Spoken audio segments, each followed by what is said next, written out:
Hello, everyone, and welcome back to another episode of What the Forensics. My name is Journey, and I am joined here today by the lovely Nicole and Rebecca. This week, Rebecca will be telling us all about the case of Ahmad Suradji, and I'm very excited to hear more about him. I briefly remember looking into him a while ago and know that there are some really screwed up details about his case, if I'm remembering correctly. So I'm excited for that. Before we get into it, make sure to leave us a review and or comments wherever you can. Make sure your apps are auto-downloading. We can only see downloads, not listen, so make sure you're downloading when you listen so that we can kind of see what you like. And then if we work with people, they know that we're actually getting downloads and listens. Make sure to like, subscribe, and follow us wherever you can as well. And I would also like to note that there is a listener's discretion advised, as there are discussions of child death in this episode. So take care while listening and especially after listening. With that being said, Rebecca, do you want to tell us a little bit more about Ahmad Suradji? I would love to. And similar to Nicole in the last episode, we don't love what's happening in the cases, but excited to discuss true crime with you today. I just want to preface this, like, right off the bat, that I've made this as accurate as I could, but the sources for this were pretty somewhat limited, and then the sources that did exist are very vague or had to be translated through Google Translate, so some stuff might have got a little funny.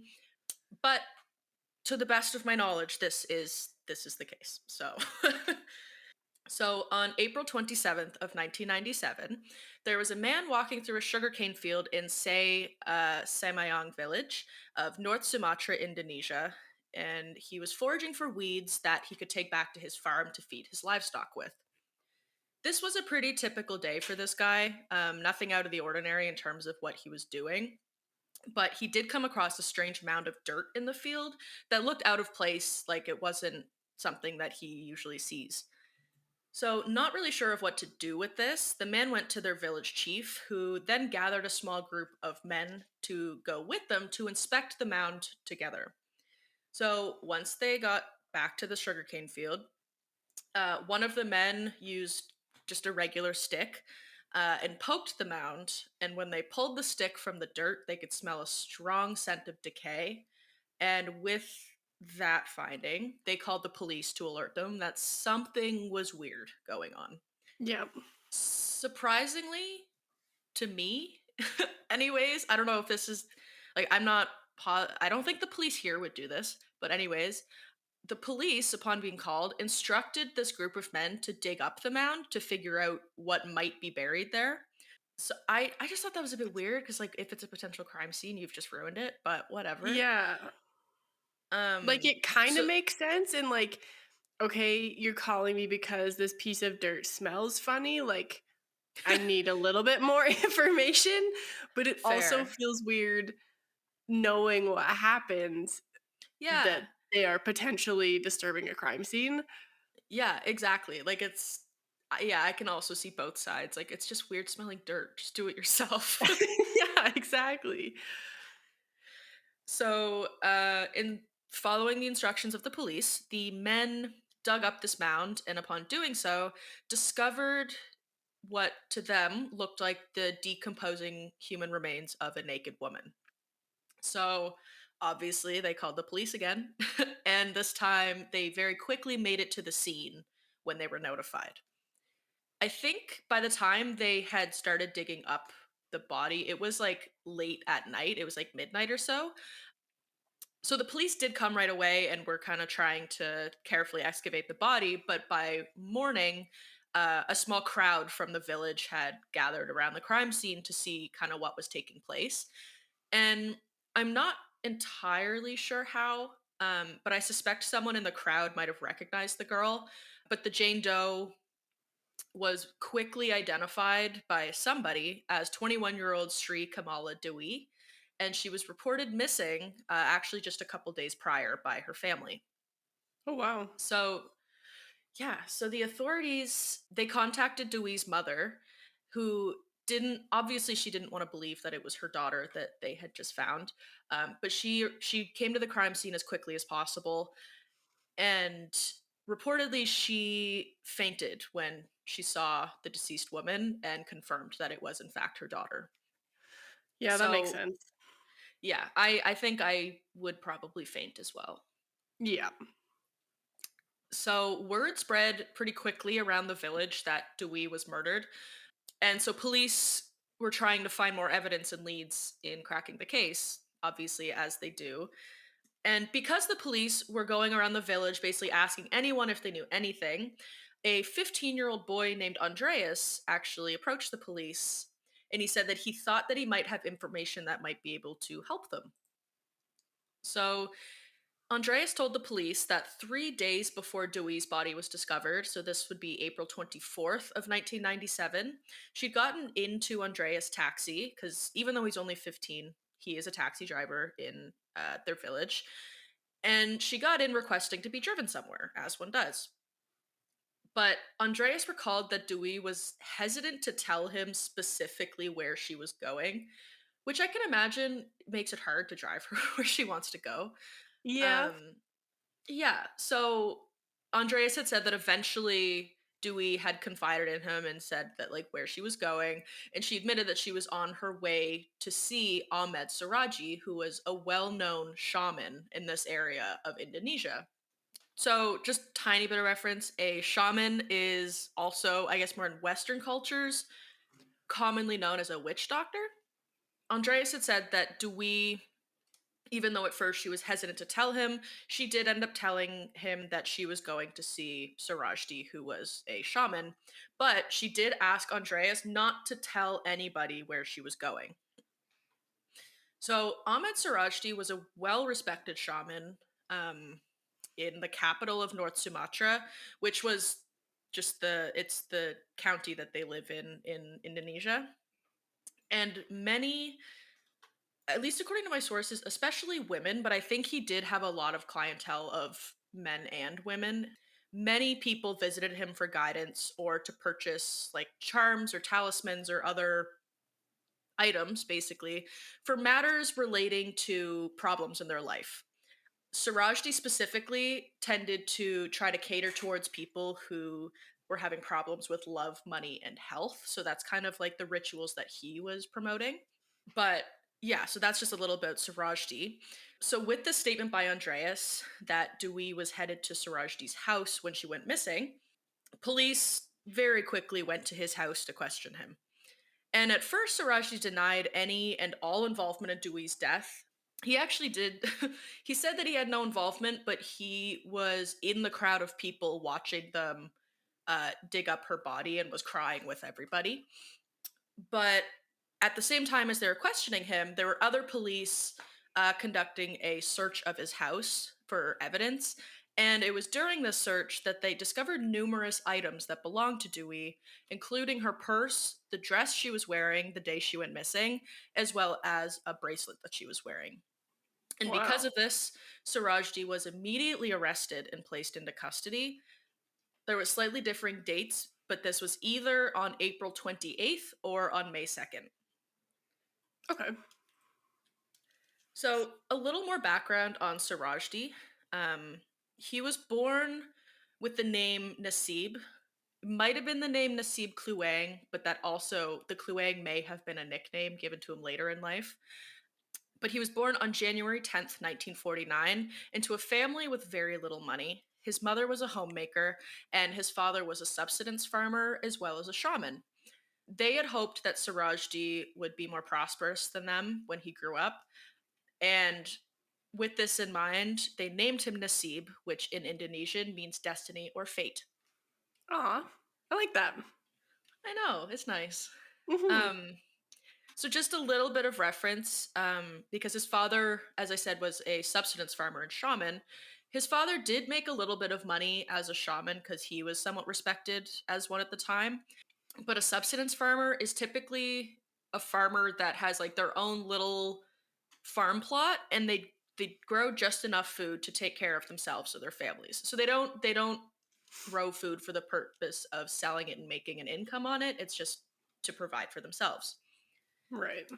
So, unfortunately, when Surajdi was only 7 months old, his father actually died. I'm not positive how, but it happened. And as a result, Surajdi's family's poor financial situation was made worse because he was basically their sole source of income. And as a result, the highest education that Surajdi ever completed was the end of elementary school. Oh, wow. Hmm. Yeah, so he wasn't very educated. And Mhm. even while he was in school, Surajdi was known to act out. He was known to frequently steal things from his peers or start fights with his peers. And at some point, when he was around the age of 12, he began to study shamanism. Not heavily, I guess, because he was a child, but I suspect he started studying it around that age because he felt a little isolated. That's why he was kind of bullying others. And it was to feel closer to his father, who he basically had no memory of. Yeah. So when Surajdi was 19 years old, he ran away from home. I think it was also around this time that he started getting more serious about studying shamanism. And he was also, I believe, and I say I believe because the timeline was a little hazy, but I believe to make a living while he was away from home and studying, he worked as a cattle breeder.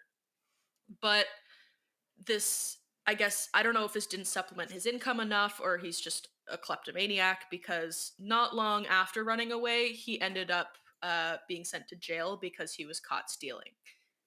Oh, Uh, okay. yeah, I don't think this first stint in jail lasted very long because he was released at some point, but then went straight back to jail, pretty much, because he was then caught trying to steal someone's cows, like their cattle.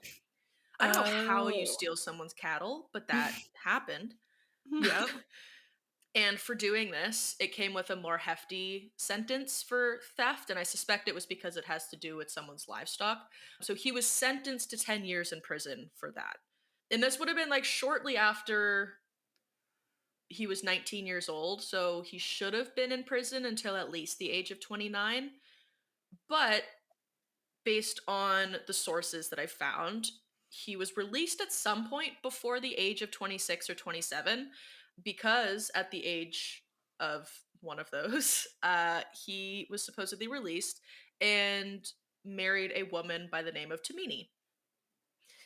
It was around the same time as marrying Tumini that Sirajdi decided to change his name. So he changed from his birth name of Nasib Kluang to Ahmed Sirajdi. And this was just because he hoped that a new name would kind of like bring him a new lease on life. Like he had a bit of a troubled upbringing and then like went to jail. He wanted to start fresh. Yeah. So Surajdi and Tamini would go on to have four sons together, and obviously this made Tamini happy because they have a seemingly happy family, and Surajdi is supporting them as a cattle farmer. But Surajdi wasn't happy because he really wanted a daughter. That's opposite to how most men feel about having 4 sons. I know. I thought that was really odd, but Yeah. Is there something deeper behind that, though, do you think, given crimes? Is he just a I gross, yucky man? I'm honestly not sure, and like you'll figure out why I say that later. Okay. But something tells me that like creepiness wasn't his only motivation in wanting a daughter. Okay. Oh, Okay. okay. Do we know in their culture are women more highly regarded than men? I don't think so because Okay. they're Islamic. And I'm not Ah, saying that as a slight on Islam. I just, yeah. So because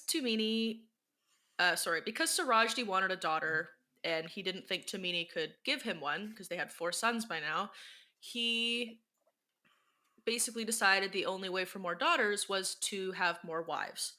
Um, Yep. Classic. that's the only way. So as Little I does he know that it's up to the man what sex the child is, Hmm. yeah, because he's the one contributing the Y chromosome. yeah. Yeah. So it's on him. Yeah. He Yeah. needs to do better. Yeah. Okay, wild. More wives. This solves everything. Yeah. So as I had like just said, he was Islamic And in Islam, it's acceptable or deemed acceptable by the Quran for a man to have up to 4 wives as long as the women are not related.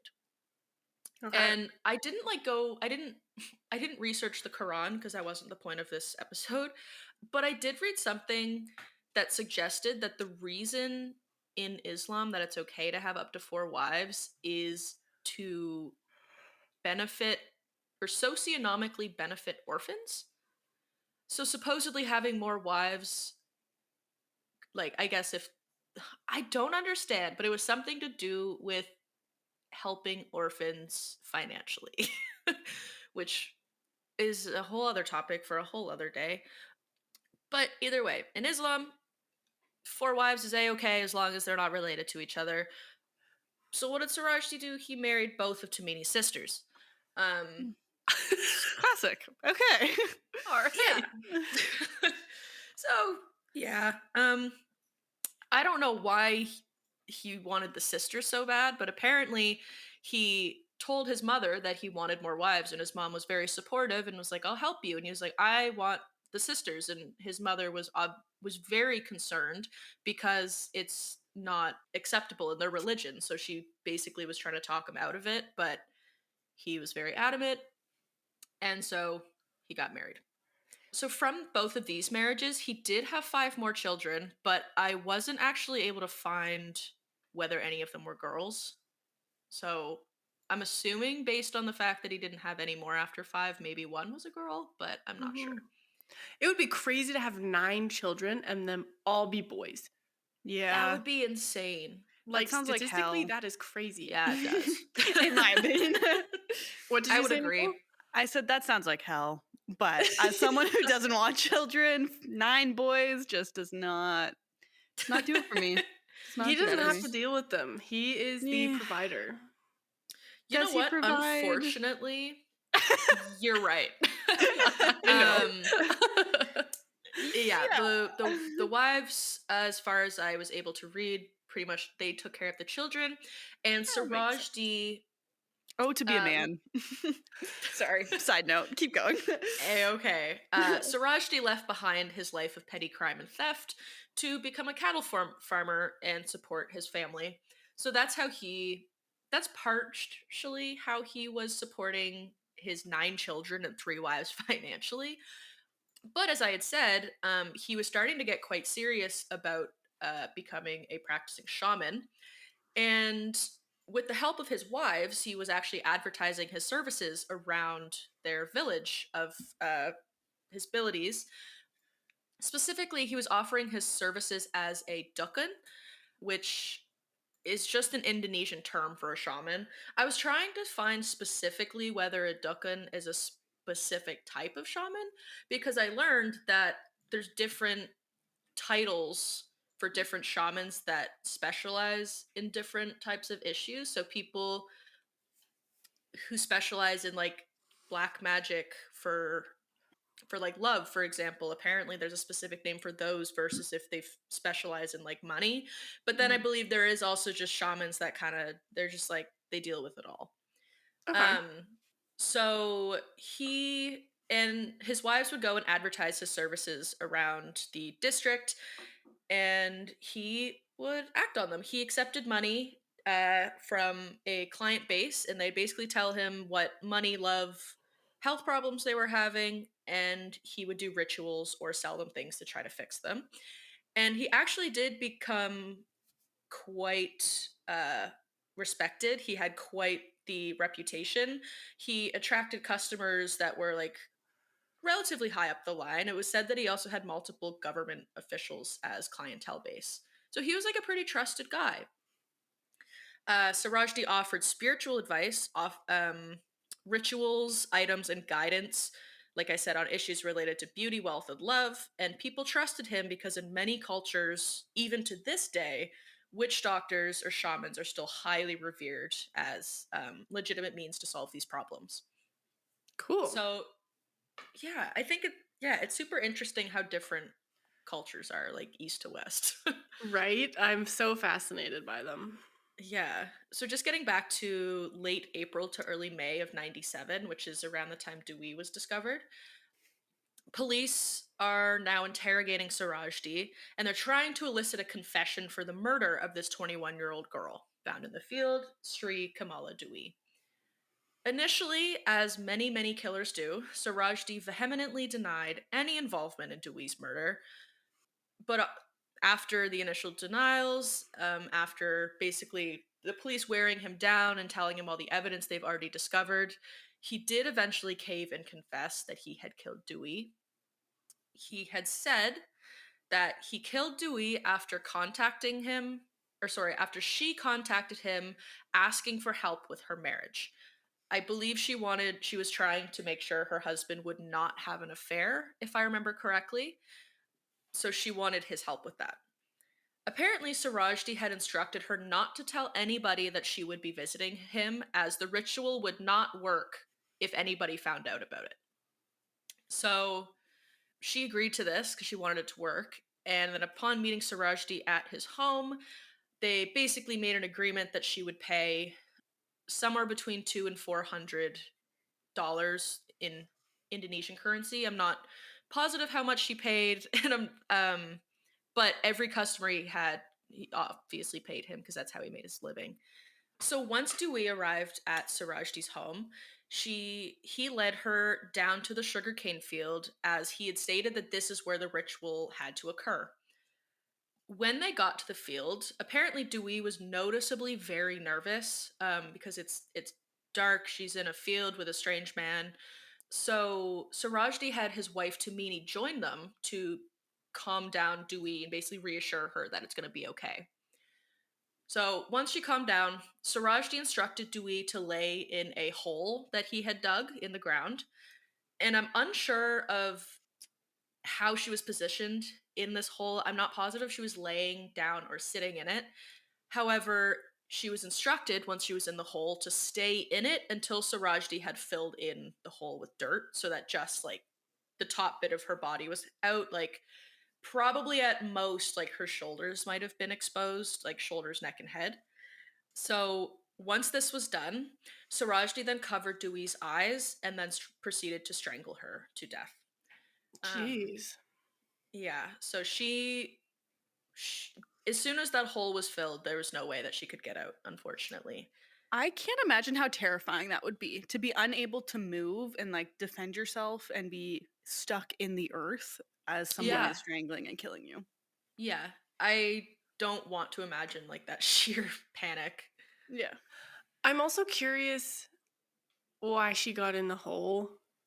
I mean, let if she saw it as him part, bury her, yeah, if she saw it as part of the ritual, though, like I guess. Yeah, just like kind of doing what the expert wants you to or tells you to. Yeah, because at this point, like he really is like he's one of the go-to shamans in this area of Indonesia. He is highly respected by this community. A lot of people have supposedly gone to see him, and like she was noticeably uncomfortable, so Surajdi even invited his wife to come and watch. Yeah. So That's like true, all I of guess. these things, I can understand her thought process, but I can also see where you're coming from, where it's like, why would you get in that hole? Mhm. Like, I don't think I trust anyone enough to dig a hole and put me in it and then fill the hole back up and trust Yeah, that they that's would fair. actually let me out. Did you never do that at the beach as a kid? I would just I guess bring you the don't have- sand over my legs, I but was not. gonna say, I guess you don't have many beaches too. Yeah. That's just me. Yeah. No, yeah, that's fair. yeah. Completely, No, that's completely fair. I can picture it being very claustrophobic. Yeah. Yeah. Yeah. Yeah, so once Surajdi had strangled and basically confirmed that Dewey was dead, he then I'm not entirely positive how, but he proceeded to drink the saliva that was dripping from her mouth, or drink the saliva from inside of her mouth. Okay. Ew. And then when he was finished drinking her saliva, he had his wife Tamini assist him in unburying Dewey's body and then undressing her so she was naked.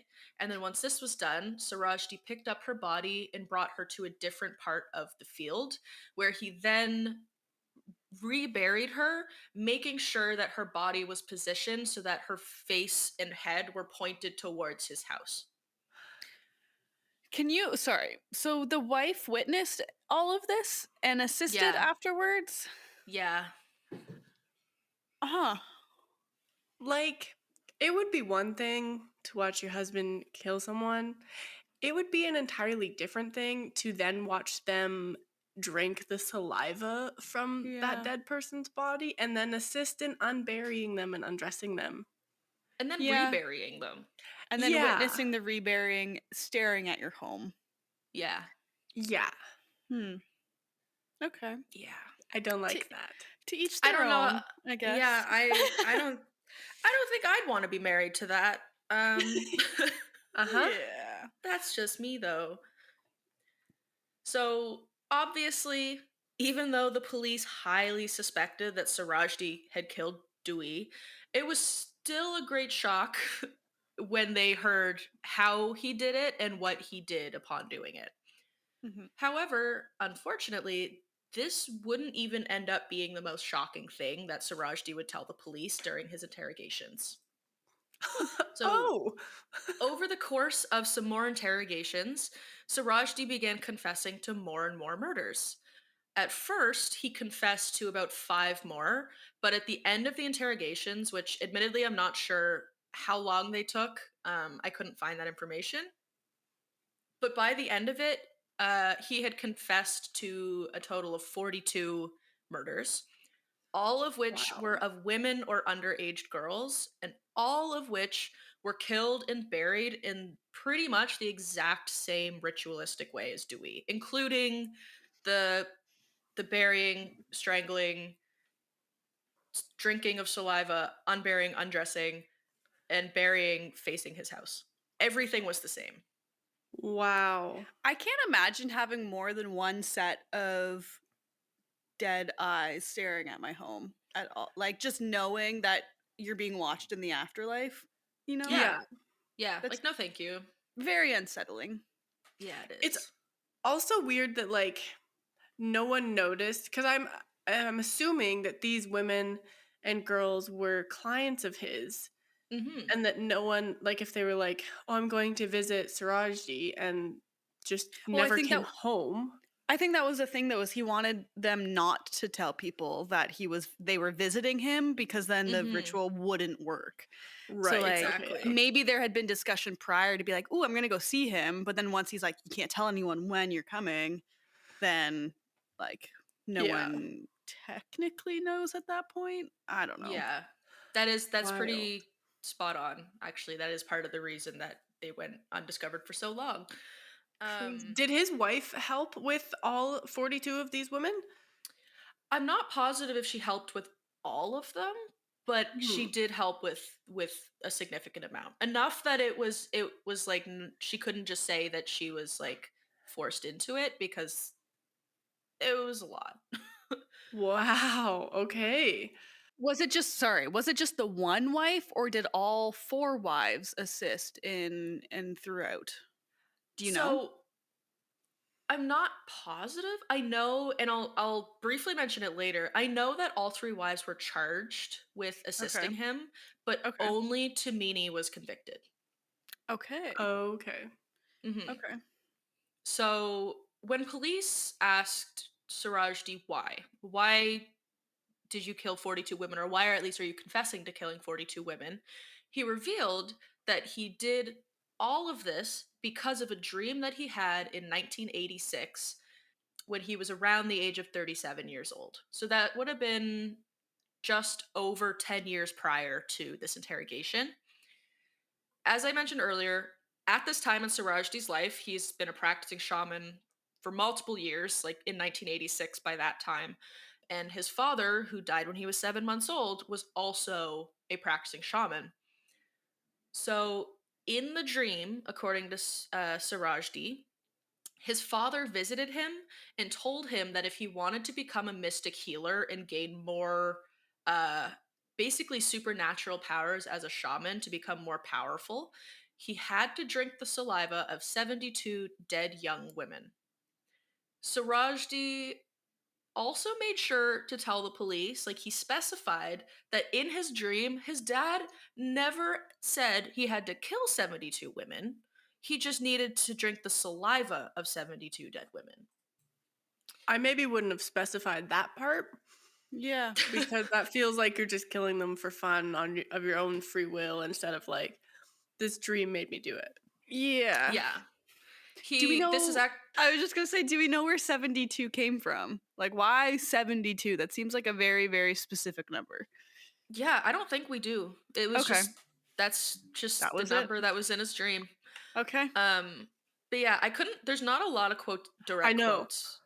Oh, you do? Oh, you do? Is there a significance to the number? There's like I don't know for sure, but there's a whole thing about 72 virgins in Islam religions. Oh, okay. And I believe it's if you are a man, when you die, you receive 72 virgins in heaven, and your wife is then the queen of these virgins, according to what I'm reading right now. Interesting. Jinx. So that, I don't know. I haven't read the Quran. I don't really know. But I know that 72 is probably in relation to these 72 virgins. Okay, that makes sense. Yeah, interesting, because I wasn't sure whether or not that actually did have relevance. But yeah, I didn't find a lot of direct quotations from the interrogation or trial or anything like that. But I did find a direct quotation about him talking about the dream. So in the interrogation, he said, quote, "My father did not specifically advise me to kill people, so I was thinking it would take ages if I have to wait to get 70 women. I was trying to get to it as fast as possible. I took my own initiative to kill." Quote. Oh. Okay. Again, I maybe might not have specified that. Yeah. Yeah. I wouldn't. You have are either. allowed to not speak. Yep. Yep. So for Surajdi, unfortunately, finding his victim was quite easy because he already had such a high reputation and had such a frequent clientele base. But how did he use these services for 11 years to find victims without anyone suspecting him of murder? As you guys had hypothesized earlier, a big reason for it was that he would tell his clients not to tell anybody that they were going to visit him, otherwise rituals wouldn't work. Honestly, I'm not positive if he did this to all of his victims or if he only said that to people he anticipated he was going to kill, because I feel like if he told all of his victims that and people started going missing, I feel like they would naturally look at the shaman who's telling people not to talk about their visits. Yeah. I also think too, and this could just be me because I love to talk, but like if I was going to go see someone, even prior to seeing them, I'd be telling people in my life, hey, this is like something that I'm looking into. So at least the name would be floating around. And maybe like after that first meeting, once he says, don't say anything, well, then I may not mention anything, but there's already been that prior discussion. So it's it's fascinating that none of that was connected if there were even conversations beforehand, because I feel like it'd be easy enough to just make that connect those pieces between the people. Yeah, I completely agree, which is why I feel like he probably didn't instruct everybody not to tell people, because I feel like then the word would have gotten out about it easier. But yeah, so that was like basically the main suspected reason he was able to get away with it for so long. But then another one was also along the same vein. It was very similar, but it wasn't to do with him asking people not to tell. It was the fact that a lot of the problems that people or topics that people were approaching him for were topics that might have been seen as like shameful or embarrassing or taboo in their culture. So a lot of the people visiting him might have not told anyone they were going simply because they didn't want their family and friends finding out about this problem that they're having. That's true. I guess if you're going to see a shaman about preventing your husband from cheating on you, you're not going to be like telling your husband about it. Yeah. So I feel like it's both him asking people not to tell anyone mixed with people not wanting to tell anyone because of the embarrassment, I think is how he got away with it for so long. That makes sense. It's kind of like going to the gynecologist and just saying, "I'm going to the gynecologist," instead of being like, "I'm going to Doctor So and So's office," Yeah. Yeah, true, and because he's everyone's not the just kind only of like, shaman. "Exactly, yeah." Yeah, so with this explosive confession by Surajdi, the police then very quickly worked to excavate the sugarcane field in an attempt to recover all of his victims.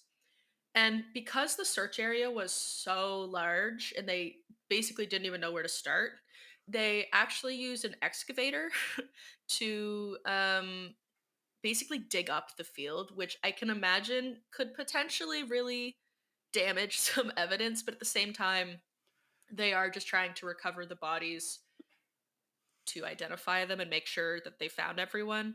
Yeah. Um, and in the end, they actually did successfully recover the remains of all 42 victims that he had admitted to. Wow. And notably, they didn't find any more and they didn't find any less. So Interesting. 42 is the confirmed amount, unless he buried more that we don't know about.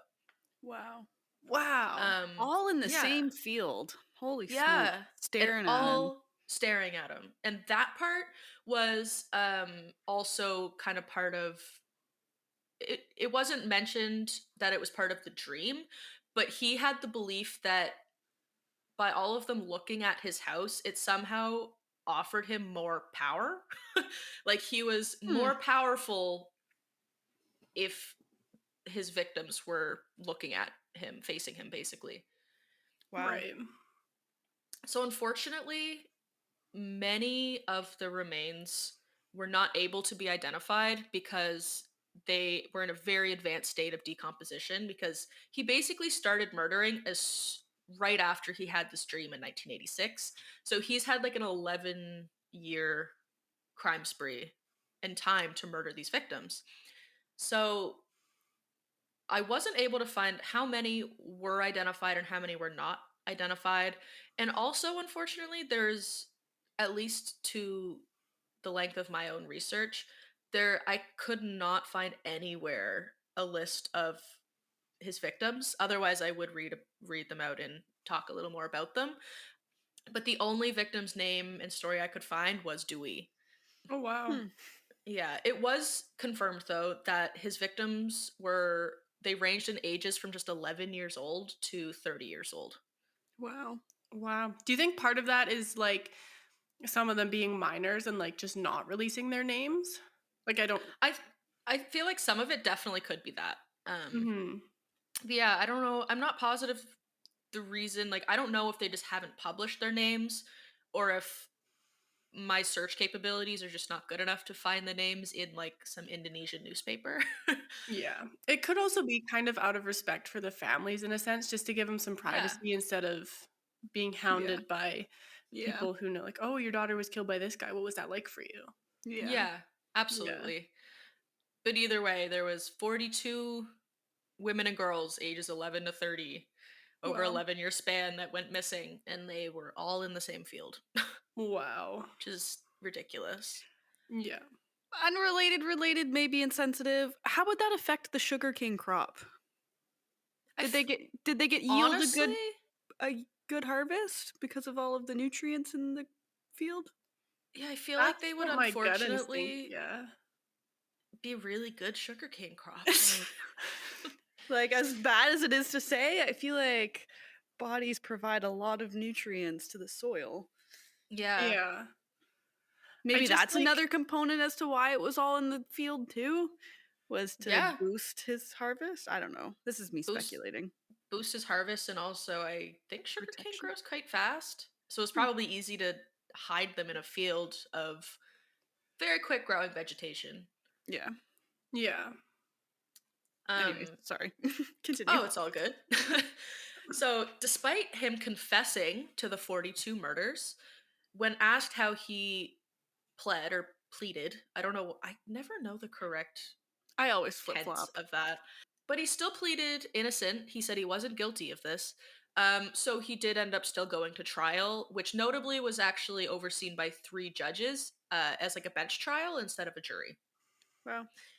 So the document that detailed the charges against him was 363 pages long. Wow. Wow. It didn't actually say what he was charged with. Like, I don't know if he was just charged with one count of murder and it was that long. I don't know if he was charged with like 42 counts plus like desecration and blah blah blah blah blah. Yeah. But it was a very long charge Yeah. document. Wow. Yeah. So, in addition to Saraji, all three of his wives, as I had said, were arrested for helping him hide the bodies. But I'm pretty sure it was only actually Tumani who ultimately got tried for her role. And Mm. she was tried for charges of both basically hiding and concealing a body and acting as an accomplice to a murder. Wow. So Surajdu was found guilty on all of his charges on April 27th of 1998. So literally a year to the day that Dewey's body was found. And both Surajdi and Tumini were sentenced to death. However, Tumini's sentence was reduced to life in prison. Wow. And then Surajdi remained in prison until July 10th of 2008 when he was executed by firing squad when he was between the ages of 57 and 59. Big year for executions in 2008, it seems. I Yeah. know. That's what I was talking about when I was like, I have a similarity. Oh man. That's crazy. Yeah, Like but firing squad, that's rough. I know. They said that they did an autopsy on his body after he was killed, and they confirmed that 3 bullets went into his heart or his chest. Wow. Wow. Yeah, but Good that movie. is the case of Ahmad Suradji. He was also known as like the shaman serial killer and the black magic serial killer. But apparently those are somewhat common in Indonesia. There was actually just a guy convicted, I think in 2023, that they were calling the shaman serial killer in India or in Indonesia. Oh, we'll have to add him to our topic list. Yeah, apparently. Oh my goodness. Wow. Well, thank you so much for sharing that case. I didn't realize he had killed so many women and had Yeah. wanted to kill at least 30 more. Yeah. That's crazy. It's fascinating hearing non-Western crimes. Yeah, it is. Slightly just harder to research, but they're really Yes. fun. Yes. Yeah. Yeah, very interesting. It just like People it's an are fucked interesting up all around the phenomenon world. that like serial killing is so widespread. Yeah. Yeah. Like And I don't know where I was different going with that, but different ways of killing in different cultures and areas of the world, I guess. Yeah. yeah. The saliva But- aspect is really intriguing. Yeah. Yeah. It makes me gag a little. Yeah. Yeah, that part is disgusting. Trying to Yep. visualize how that even works after a person's been dead. Because don't they just stop saliva production? That's what I thought. So are you getting in my there? only like hypothesis was that like because he's strangling them and they're aspirating, so like it might be the Mm. stuff that they produced during the strangulation. But then I felt really gross thinking about it, so then I stopped. Yeah, no, that is very, very, very fair. Yep. Yeah, we're not going to think too hard about the logistics of that. 'Cause Yeah. It's yucky and I will vomit. Yeah. Okay, Nicole, you have a forensic corner for us. Do you I want do. to It's not lighten the mood forensic a little? at all, but it will lighten the mood. That's Yay. okay. I love mood lighteners. I did see though, I saw this pop up on Instagram and I looked further into it and I noticed that you had actually liked the post, Rebecca. So you may know what I'm about to Oh. say. That is okay. But this past week, a rare and endangered Malayan Tapir calf was born at the Point Defiance Zoo in Tacoma, Washington. And It's so so this cute. is it's so cute. It's so cute. This is the second tapir. I think I'm saying that right. Tapir. Yeah, I think the so. second birth in the zoo's 120-year history. And so I have pictures on the second slide too that you can look at. But Yay. they're said to resemble a tiny, fuzzy, walking wet watermelon. That that weighs. This one weighed 20 pounds, which is a stark contrast to the 900-pound mother and 800-pound father. They do I didn't know not they look were that 900 big. pounds. Right? Wow. I Yeah. thought they were the size of like a medium dog. No, they're Yeah. hefty little guys. Hefty, dense little Oh. guys. That baby is the cutest thing I've ever seen. I know. He's just so sweet. He's spotted and got little stripes, little white stripes. But yeah, so the parents, Yuna and Baku, they are 10-year-old Malayan Tapir parents. They were paired as part of a species survival plan, which is a program that just helps ensure that the genetic diversity and long-term sustainability of these species continues while in human care. Because they are listed as an endangered species according to the IUCN, which is the International Union for Conservation of Nature. But it was back in 2019 that they had their first calf. And so now we've got a second calf in the 120 years. And it said that this species, though, their populations are declining due to habitat loss caused by deforestation and human development. They're All native. caused by humans. Yeah, as Mhm. one would assume, unfortunately. Native to Southeast Asia, these gentle herbivores play a crucial role in ecosystems by dispersing seeds and maintaining forest diversity. They're so cute. I love They're them. so cute. They're just under 2,500 mature adults in the wild, from my understanding, as of 2014 or possibly 2016, just depending on when the IUCN posted that stat. But there is a declining population trend, unfortunately. But just some, I guess, good news about endangered species kind of keeping going and doing what we can to preserve and conserve. But That's so cute. he's so sweet. If you click on the Reddit post that I put up there too, I haven't watched with sound on, but there's a little video of him and all of his little squeaks. Well, I say him. Oh. They haven't announced the gender or the name yet. So they said within a week or the next couple of weeks, the zoo's going to be sharing that information. But for right now, it is just a little sweet fuzzy watermelon walking around. I love that so much. They're gonna be the next Oh, it starts with an M. It Oh my starts with an God. M. The pygmy hippo. Yeah. Why do I forget? There's pesto Oh. and there's mudang. Mudang. yeah. Yep. Yeah. Next pesto and mudang. Yeah. Yeah. Mm-hmm. I'm gonna Oh have to my stay updated goodness. on their journey. Yes. Yeah. So Oh, it's so cute. I love that they described them as a fuzzy walking watermelon. like every source I found too, that's how they describe it. I was like, this is very accurate. Because they're It's kind very, of very like accurate. a black and white watermelon. He's so stripy. Yeah. And then the parents too, because I believe they lose their pattern as they age. It just the pattern helps them kind of Ah. camouflage when they're younger. But the parents kind of keep the white and black just larger coloration. Yeah, the adult Malayan tapirs are kind of described to be Oreos, adult Oreos, because of their Oh. in black. So, like, to go from a little fuzzy walking watermelon to an adult Oreo, That's so cute. can't get much better than that. I think I want to be a tapir when I grow up. Mhm. That's so cute. Just scavenging for like vegetation with their little long snouts. Their little I love snoots. their nose. Oh, They're so cute. Anyways, go Google a Malayan tapir because Yeah. and the tapir calf. Gotta look at the little tapir calf. It's The so little cute. the It'll little be- fuzzy walking watermelon. Yeah. there will be pictures in this video. Yes. Of Yes. him, or her, Yeah. of them. Yeah. Oh yeah. my goodness. A little lighthearted content to end this episode. Well, thank you. That's You're much welcome. appreciated. You're welcome.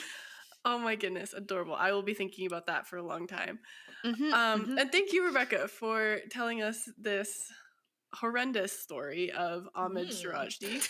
He is a terrible man, but now we know, so we can prevent people from doing this more going Yeah. forward. Be a little wary when a shaman tells you not to tell anyone where you're going. Exactly.